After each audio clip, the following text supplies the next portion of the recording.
I'm an atheist voter, and I also am unique because my wife and I had to go through an abortion.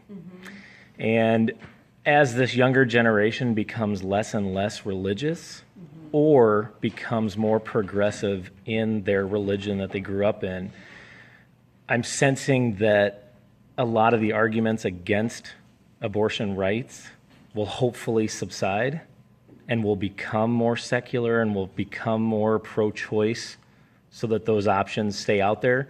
And even with sex education, a lot of these southern states that are very religious go abstinence only. Right. And studies show that that doesn't work. Right. What are your thoughts to this younger generation and ways to stand up even against lawmakers and governors that want to use their religion to take away their rights to abortion services or to even just general reproductive care that groups like Planned Parenthood offer? Well, I would say a couple of things about that. I think one of the things that made an impact in Texas on that day was that so many people sent their stories in to be read. People who'd experienced an abortion in their lives, many of whom would never have expected that they would be confronting that decision, and yet they did. And those stories made it real. And I think when we talk about difficult issues like this, making it about real people as opposed to some abstract concept is really, really important. And that helps advance the conversation. I think you're right. This generation of mostly progressive, when you look around the country, young people carry with you values that believe that people ought to be able to make their own decisions and live their lives as they choose to live them, whether that's because they are LGBTQ or they're a woman facing an abortion or whatever it is. There's a tremendous amount of personal respect that you each feel for the other. And I'm so encouraged by it because, sad to say, it's rather unique to your generation that you bring such a strong feeling forward about that. I've heard in my political life the word liberty being bandied about quite a lot by my colleagues and friends on the opposite side of the aisle. And it's a fascinating use of that word to me because for them liberty means expressing their own ideals and values on others, and that somehow that comports with the definition of what liberty means in our own founding documents. Of course, that's not the case, and I think you all have a much better sense of that. And so when we're talking about reproductive rights, whether it's access to contraceptive care or abortion care or whatever it may be, the central theme of liberty, I think, is an important part of the conversation to be made.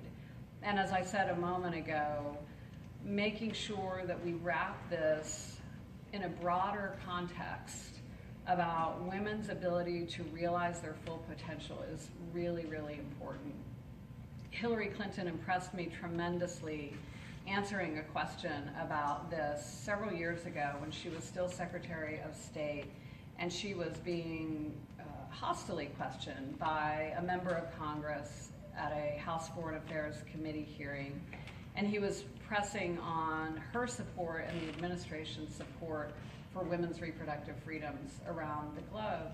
And without apologizing at all for her position, she proceeded to lay out very succinctly and powerfully and intelligently the argument for why all of us have an investment in making sure that women can control their reproductive destinies.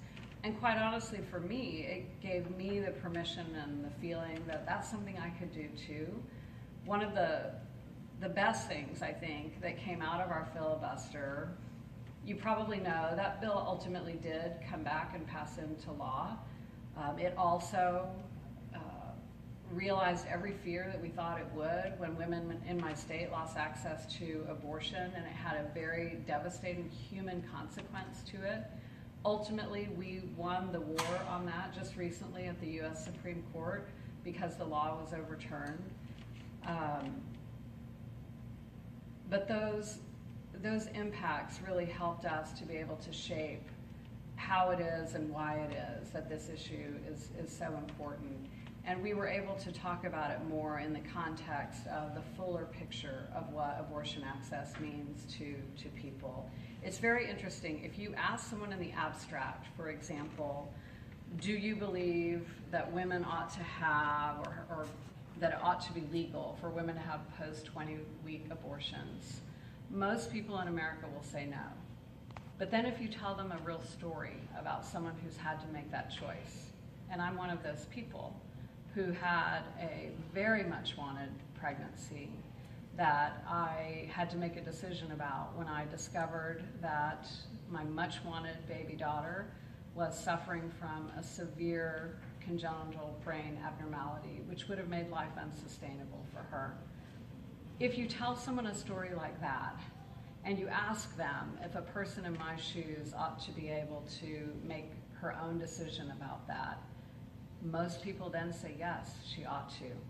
And so that's where we have to have these conversations, not in the abstract, but in the real, and by making them about real people. And quite honestly, that's why we won that Supreme Court case, because we did an incredible job of filing amicus briefs with the court that told the stories of real people who faced abortions in their lives without regret, and also what the impact to very real women in our state had been as a consequence of the passage of that law.